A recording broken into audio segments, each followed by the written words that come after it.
এই পৃথিবীতে কারা কামিয়াব আর ভালো মানুষ জানেন?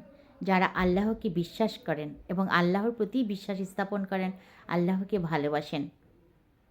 আপনাকে লোকে ঠকাচ্ছে, আপনাকে অপমান করছে, আপনাকে মনে কষ্ট দিয়ে কথা বলছে, ছোট করে কথা বলছে। আপনি ভেতরে, ভেতরে শেষ হয়ে যাচ্ছেন। ভীষণ কষ্ট, কাউকে বোঝাতে পারছেন না।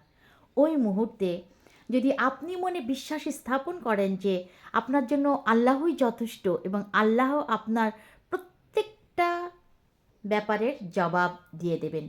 বিশ্বাস করেন ওই মুহূর্তে আপনার ভেতরে যে শক্তি আর শান্তি ফিল হবে তা পৃথিবীর অন্য কোনো শক্তির কাছেই সাথেই তুলনা হবে না। সর্ব অবস্থাতেই আল্লাহর প্রতি বিশ্বাস রাখেন।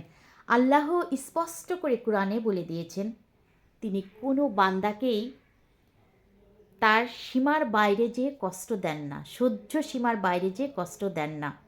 সুতরাং আপনি ধৈর্য ধারণ করেন, আপনার সমস্ত কষ্ট উপশম হবে এবং আল্লাহর প্রতি বিশ্বাস স্থাপন করেন, ভরসা করেন, মনের শান্তিটাও মিলবে।